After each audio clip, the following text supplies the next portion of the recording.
for the next half an hour, we're going to settle deeper into the season that we've begun, Advent. This is something as I'm doing it now, I think, oh, we might do this for every season. There is so much to learn. And as I was preparing, I was learning. So there is so much to unearth, and like anything old, scholarship keeps turning up new darkness on the subject. So let's share what we know and what we love. There's a gaggle coming. Oh, wonderful. We'll just fold this gaggle in. And there's more of the gaggle online as well. We're recording for several who asked and all who wish. So I'm going to kick this off simply by anchoring and framing Advent in its earlier roots. I had an illustrious professor who came out of retirement to teach liturgics at Virginia Seminary, Charles Price, who was one of the revisers of the Red Book, the prayer book. And he said something that shocked me at the time, and it delighted me and disturbed me, and it's stayed with me ever since. He said, "You can't be a good Christian unless you are a good Jew. And you can't be a good Jew unless you are a good pagan." And what he meant by that is that everything, and this would really apply to any religion, is built on something that comes before it. It's both building off of it, kind of like the stuff of Jesse, it's building from it. And then sometimes it intends to kind of get it right. Like, well, those people before, they got it almost right, and we're gonna fix it. So there's always that growth and development that comes out of something else. So, at its very deepest, like, let's track Advent back to folklore. We live in a time we think that is linear history. We go from the Stone Age to the Iron Age, to the Bronze Age, and to the Industrial Age and the Technological Age. And that's true. But then there's this other pattern that we're deeply aware of, which is cyclical. Every season follows every season. And we see these patterns. And it's not just that the seasons are repetitive, they're actually evolving. That, Earth once had no dirt on it. All the Earth that's here came because of chemical and biological processes, every season by season by season by epoch. So it's this instinct to tell the story in its cyclical way, tell this linear story in a way that repeats itself, that looks for patterns and meaning and ties us back into God. More specifically in Advent, the message of it is God is at the beginning, God's at the ending, and like the book ends, and God is all the way through it. So living a story that's shot through with the divine presence, but where we can only see it in glimmers and echoes, is at the root of Advent. Just listen to the readings and the stories as we tell them through the season. The way we do that has lots of celebrations and particularities and cornices and moldings that we're going to talk about today, but don't lose sight of what it's for, and keep trying to say, okay, well, how does that help help us tell this deep story of who we are in this time with God? So, Kate, James, each of you will have some specific angles on this, and that's what we're looking for. There's a whole room full of angles on how we. You prepared. I did. Questions? The person of the book. Here, I want to get out of the center here. No. Last Friday, I don't know if you all are addicted to the evening news as I am. Lester Holt went through the horrors of the day, and at the end, he said there was a choir of Ukrainian young people singing at Grand Central Station. They were singing something that we're all familiar with, the Carol of the Bells, which is a Ukrainian folk tune. And he said at the end, it's a voice in the darkness. And that's a theme that runs through Advent.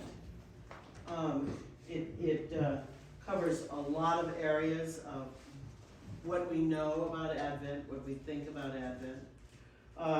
And I'm gonna talk about that a little bit, and I'm also gonna talk about O Come, O Come, Emmanuel, which, if there was a hit parade of Advent hymns, would be right there, maybe at the top. I was gonna tell everybody to take a hymnal, they're all over there. They will go upstairs at some point. Well, they're already in The every blue pew. ones, They're gonna- there's you just know, one they're- though, Yeah. just one. The blue ones are the hymnal.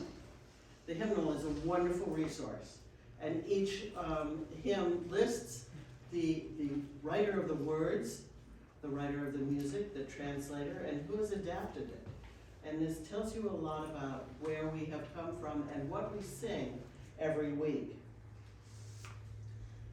In the church, Advent, with a capital C, with a capital A, and church with a capital C, is the ecclesiastical season immediately before Christmas. There are 4 Sundays in Advent, the first Sunday being the traditional beginning of the church year.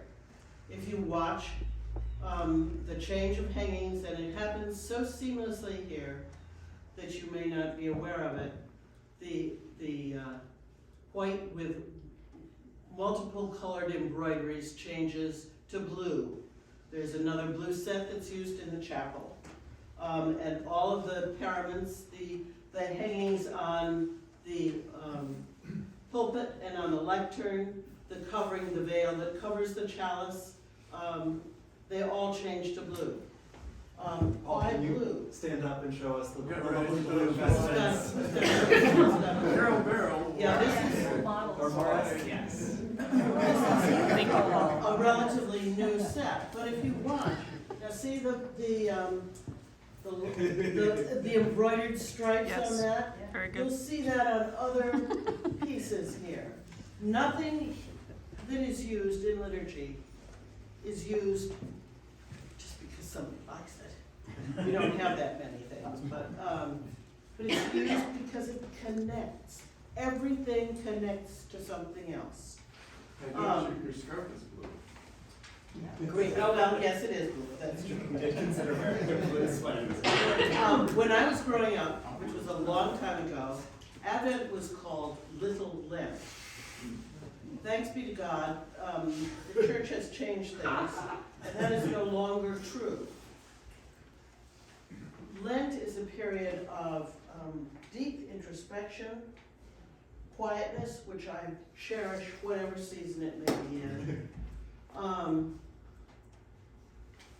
and consideration of how we may turn ourselves toward Christ. Advent is also looking forward to birth, and looking forward to the arrival of the judge, which is not something that we in this part of the church necessarily consider as deeply. But it's a preparation for the second coming of Christ. And you try to imagine the world where Advent grew. It was dark, it was cold, you had to scrabble for everything. Church was a beacon, a light. It was maybe not warm, but there were candles, it was brightly lit. There was music, there was fabulous singing. You may not have understood everything, but it touched you in a way that nothing else in the life where you worked so hard to stay warm and dry and fed did. And the idea that you had 4 Sundays that were pointing toward a birth, something that all of you were familiar with, happened in your midst wherever you lived, it's pretty fabulous, pretty fabulous. We think of Lent as purple. Advent is blue. That's a sarum blue. I think James is going to talk about that a little bit more. Yes. So I won't go too far. But think about birth. Think about the color of the ocean before creation. think about the sky. Certainly growing up, I remember in the Midwest where it got cold real early, you look up at the sky and it was blue. And there were lots of stars, not so many scars, stars, and there was that wonderful expectation that Lent doesn't always have. James will also talk about rose, I think. But back to hymns. There are a lot of hymns over there that are, but there are about 20 of them, 25 of them, that are for Advent, and they're all marked. I really encourage you to grab one of those books and look at them. Somebody that I'm not familiar with once said that singing you pray twice. Augustine, And St. that is Augustine. really, really true, particularly as you look at these hymns. And there are so many of them that talk about Christ's coming. Come. It is not why don't you all walk by? It's come. Come now. Come save us, Savior of the world. Very, very pointed. Not simple, but come now. They all point to the coming of Christ as that baby, and eventually as the one who died for us on the cross. The hymns are complex in that they look forward to the joys of Christmas. At the same time, they acknowledge a promised Savior. The words are very old for O Come, Emmanuel. Probably 6th century. The tune that we sing now is not so old. Is it John Mason Neal? I think. It is. Or is it? Veni, Veni, Create. Actually, no, the music is Plain Song Mode 1. Yeah, that's old. So That's ancient. Yeah. It was revised in the 15th century. Probably. Newfangled innovation. Yeah. Well, anyway, the tune we sing is not so old. Where did the words come from? Well, we have to go back to other services in the church. If you lived in a monastery, there were offices sung at certain times of the day. You gathered in prayer. You read the Psalms in a manner that most of us have never read the Psalms. We have no idea how rich they are because we seldom read them. We don't have morning prayer anymore. We don't have evening prayer, so we don't read them. We miss the canticles of the church. But Vespers, the office of Vespers, was in the evening, and the Magnificat was always sung at Vespers. What's the Magnificat? The Magnificat is the Song of Mary, the song that is part of Scripture, where she offers herself to be the Christ carrier. And to set it apart during the end of Advent, the last 7 days of Advent, there was a piece of music set to go in front of the Magnificat, and that is called an antiphon. You find it at other points in the church here, but the antiphons are what became O Come, Emmanuel. There's 7 great O's. That's what they're called, the great O's. They all begin with O. Today you would have heard O, stem of Jesse, which you may remember was in the lesson. And then they're followed by the description of the attributes of Christ. And they're based on scriptural references. There's a lot of Isaiah in there. There's some from the Psalms, some from the New Testament. But that description is always followed by the verb come, and finally, the action that results from coming. our Roman friends changed the words a little bit, so you end up with, O wisdom of our God Most High, guiding creation with power and love, come to teach us the path of knowledge. O leader of the house of Israel, giver of the law of Moses on Sinai, come to rescue us with thy mighty power. O root of Jesse's stem, sign of God's love to all his people, come to save us without delay. O key of David, O clavis David, open the gates of God's eternal kingdom. Come and free the prisoners of darkness. I love this one. O radiant dawn, O dayspring, O radiant dawn, splendor of eternal light, sun of justice. Come and shine on those who dwell in darkness and in the shadow of death. There's the darkness and light. O King of all nations and keystone of the church, come and save mankind, whom you formed from dust. And finally, O Emmanuel, God be with us, our King and giver of law, come to save us, Lord our God. So, our friends took those antiphons and turned them into this hymn that we all know.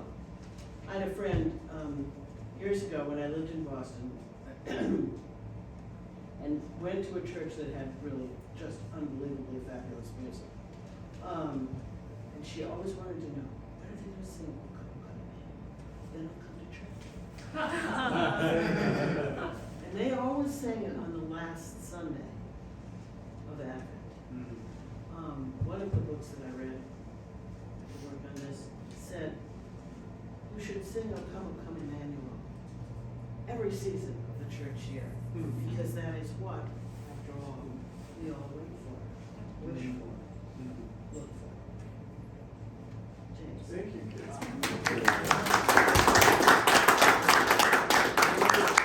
While we are talking about O Come Emmanuel, notice that in this Advent, we're actually going to be singing that every Sunday. And we're swapping in one of the verses, one of the O antiphons. So today it's Radix Jesse, O root of Jesse. And listen in the readings, you'll see you'll see that sprinkled in all the readings. So one of those illustrations of how things are often more tied together than we realize until we start listening to how they all relate. Was it a prayer originally? Because in today's service, the words were written in the 9th century. Right. But the music didn't come until. The music is. So music, when it says plain song, that actually goes well before 9th century. That's 3rd and 4th century and earlier. We just don't know exactly what it sounded like, but it became Gregorian chant. So it sounds that O Come Emmanuel essentially is a Gregorian chant. And it quite probably changed wherever it was being sung. Yeah. So it was a chant. Yeah. In fact, And they are prayers. You certainly could pray the antiphons throughout Advent. hymns are relatively new.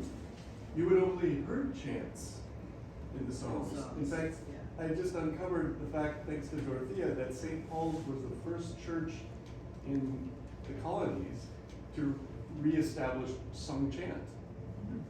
That it had fallen completely out of use in churches. People just recited it. And nobody sang hymns. Look at when the hymns were written, most of them were written later in those 1700s. They were singing in England, but they were, in Europe, that was all choirs. People never had to sing stuff. So this is all newfangled. I apologize because I came late and this might have been covered. Who was Jesse and why is that significant? Who wants to take that? Short answer, Jesse in the story in 1 Samuel is the father of King David. He's got a bunch of, remember the Goliath, Samson, or David and Goliath story? So David is the youngest and he's got a bunch of older brothers and he's been sidelined and he really is just David's dad. But the significance of that, listen to the first reading today where it talks about the root of Jesse. Yeah. So the shoot and root are part of the same thing. So here comes this new sprout, this upstart, David, out of this old dead stump. Grandpa, dad. I have a question for Kate. Two questions. Is Advent the shortest season in the liturgical calendar? Off the top of my head, I'd say yes, Yeah. which is too bad, because it is one of the few seasons that I think encourages silence. Mm-hmm. Oh. That's a trick question. And it's so 4-week Advent is also relatively new. So before that, it was a 6-week Advent, and it still is in the Ambrosian and some other rite in the Catholic Church, and it's still, you can still see the echo of it in our own church. So have you noticed that for the last few readings, Sundays the readings are about the end of the world? Yeah. That's Advent. That's the relic, the remnant of the lectionary. It preserves that longer Advent. The Orthodox used to have a 6-week Advent. That's how we got the O antiphons, partly. And some of it's the days before the end, but they, weeks before the end, before Christmas. But the end of the church year happened right after All Saints, and then began again. And some churches have started to reintroduce that 6-week Advent. My former church, St. Gregory of Nyssa, celebrates it for 6 weeks for exactly the reason Kate flagged, is that it's so rich and wonderful. It's over before you know it. So maybe that's one way we'll do church differently somewhere down the road. I was also wondering I've always been curious about the line "ransom captive Israel." Mm. What does that refer to? Biblical. Now I really want to hear That what one I people didn't say. do. Yeah. It's go through all the, I have a, go to Wikipedia and you'll know more than you ever wanted to. Well, that, I was wondering if anyone would flag that. That throws us into really deep water that we have not really engaged with as we need to. Part of what you're hearing there is this Christian idea that that the Jews need something more, that they're in bondage. It's actually tapping into Paul, but remember Paul's a Jew writing to Jews, so it's a different sounding thing for him to talk about. You'll hear it in today's epistle reading. This idea that is at the core of his thinking, that Jesus is the one who interprets and fulfills and opens up all of what comes before. He doesn't get rid of it. It's just like, oh, that's what it's all about. Now I see more. Paul is like cosmic. He's at the cosmic out, way out there. So he's blowing the whole thing up. But what Christians then did is say, see, we got it right and they got it wrong. And it has led to this incredibly destructive anti-Semitism that is in full bloom right now in the culture.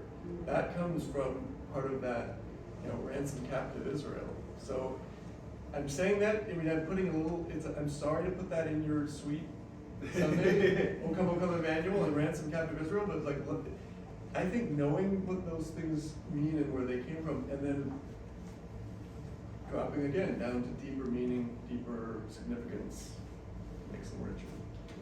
Amen. Christians, particularly when Jerusalem is destroyed in 67 and the Romans come in and crucify 65,000 people, Christians experience that as God's judgment. Therefore, they were right, the Jews were wrong. And that is part of the kickoff of the anti-Semitism that was very prevalent in the early first century. Well, and remember, at that time, they hadn't separated out into Christians and Jews. 60, 67, that's still a bunch of Christians or Jews. They're They all don't- mixed it's- together, Yeah, it's a It's all slurry. together. Yeah. There's again, a great illustration of how just one little phrase can take us into this, you know, we could spend a whole season on it. And James hasn't even gotten to share yet. I mean, I more so just explored things I was interested in, of like, where does the Perfect. Advent wreath come from, and spent a Wikipedia wormhole of kind of diving down that rabbit hole, and why do we wear blue, and what are these lessons and carols about? So those are the things that I focused on, and I'm happy to talk about them. I think I'll start with lessons and carols, because it's something that's really found a home here at St. Paul's. It started, so carols, so in the Victorian times, hymns were this newfangled thing, that hymnody was just gaining traction, and carols were secular enough that they were not part of services. And so carols were always performed in caroling, going to houses and singing these secular songs. But it wasn't until, I think, 1875, there was a published work of a collection of carols that were appropriate for church services. And then in, I think, 78 was the first time that carols were performed at St. Paul's Cathedral in London. So carols really only found their home in the church somewhat recently. I think what I discovered through the process of research was these traditions that we think are ancient, some of them are, most of them have been recreated, and it's hard to say where their beginnings are, and a lot of them are quite contemporary in the grand scheme of the history of the church.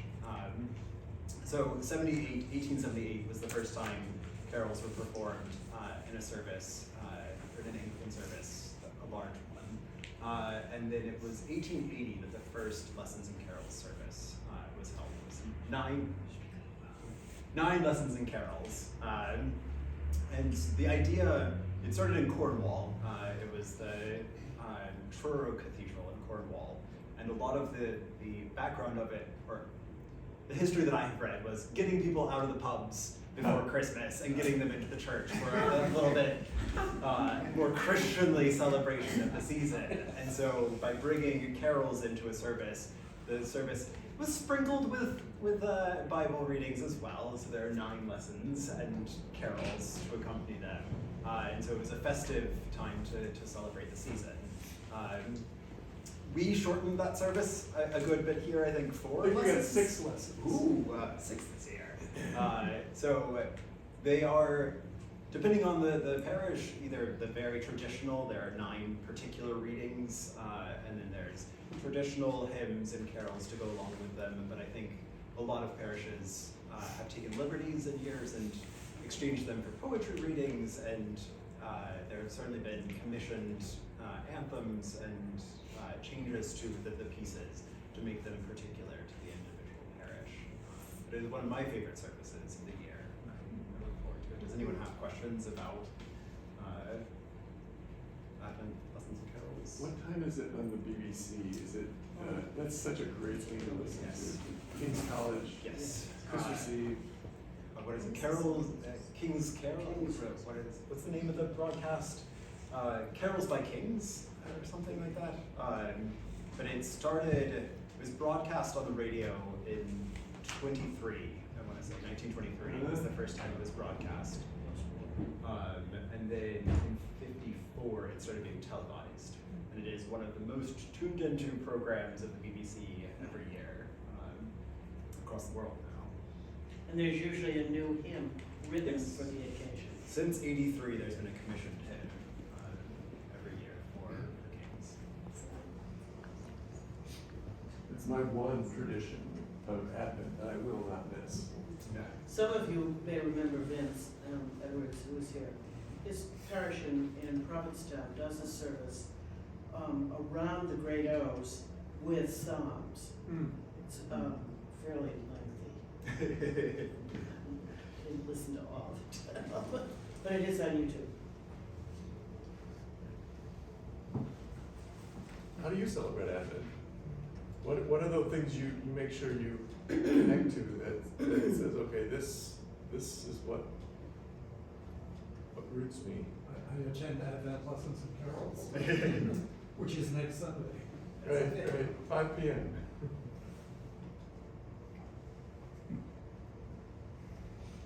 I spend as much time as I can just being quiet.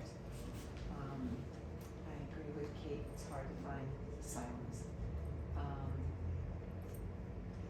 But I'm also very deliberate about my readings, and what I've been focusing on is why God chose to come to us as a human.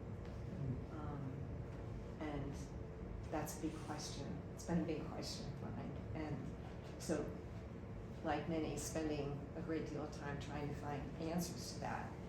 And realizing that,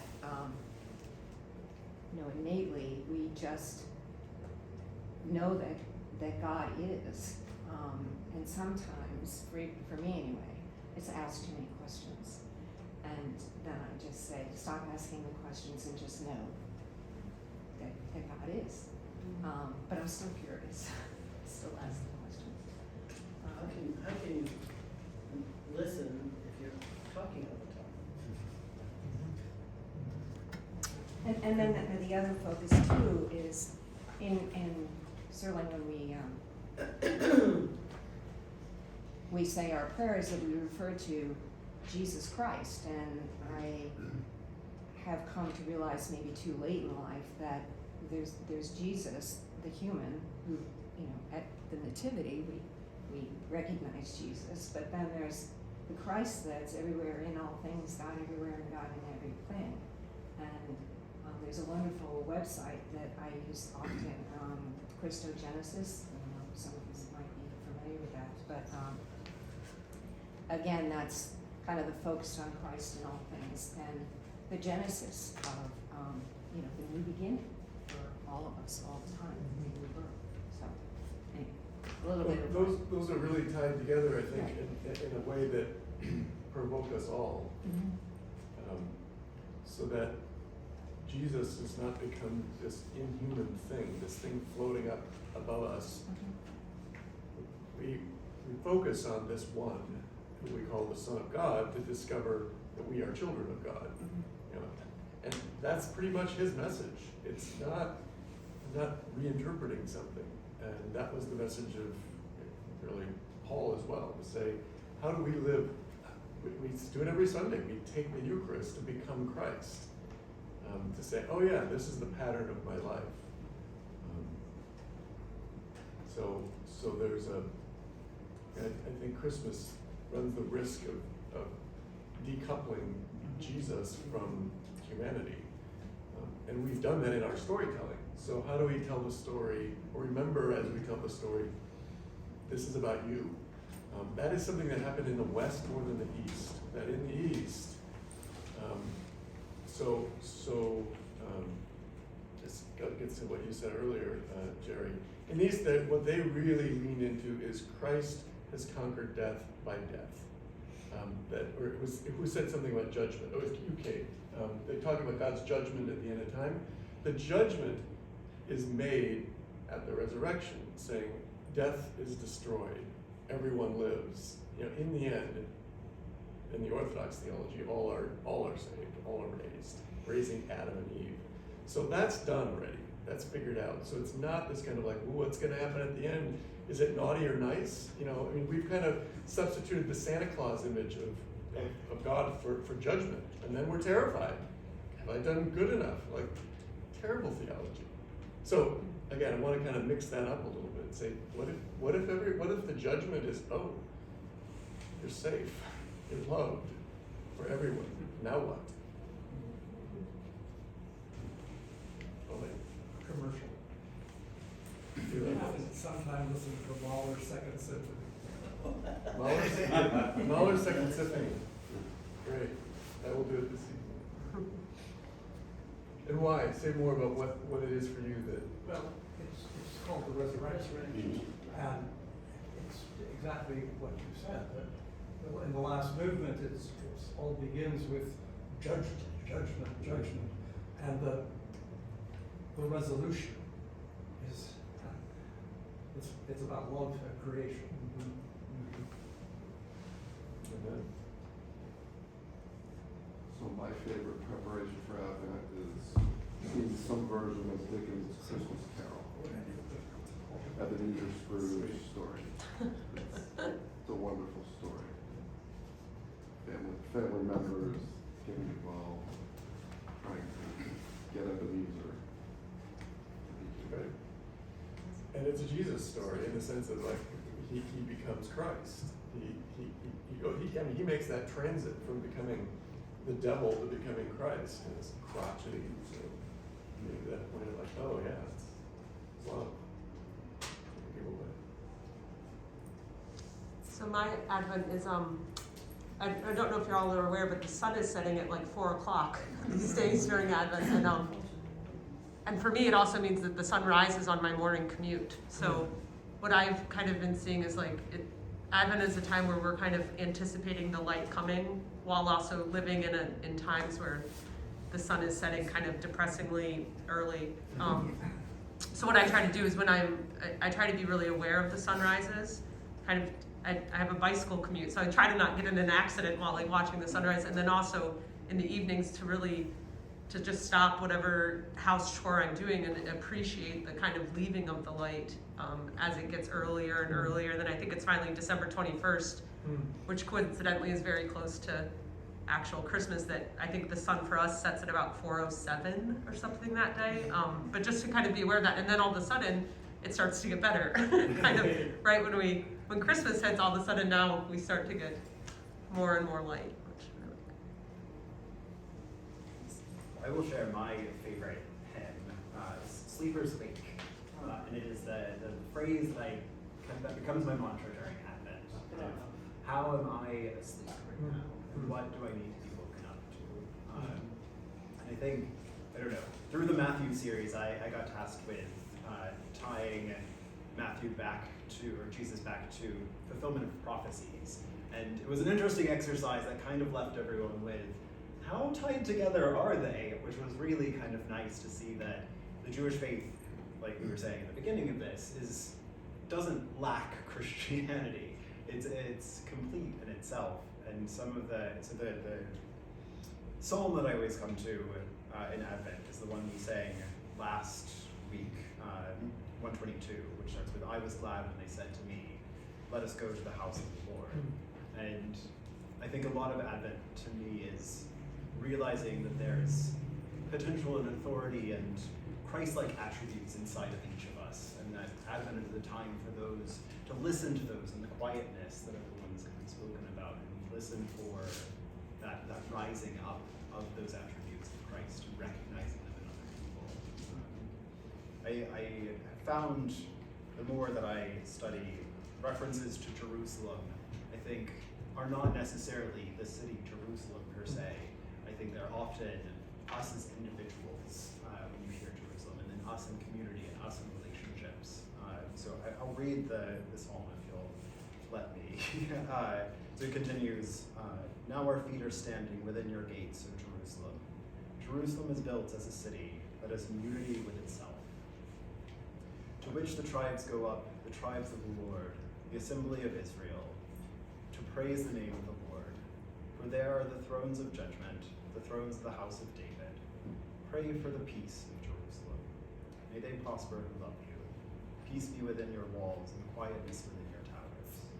For my brethren and companions' sake, I pray for your prosperity. Because of the house of the Lord our God, I will seek to do you good. It's one of those that rips my heart out. Words to walk by on this pilgrimage together through Advent and Christmas. Thank you all. It's 10:53, so let's go pray.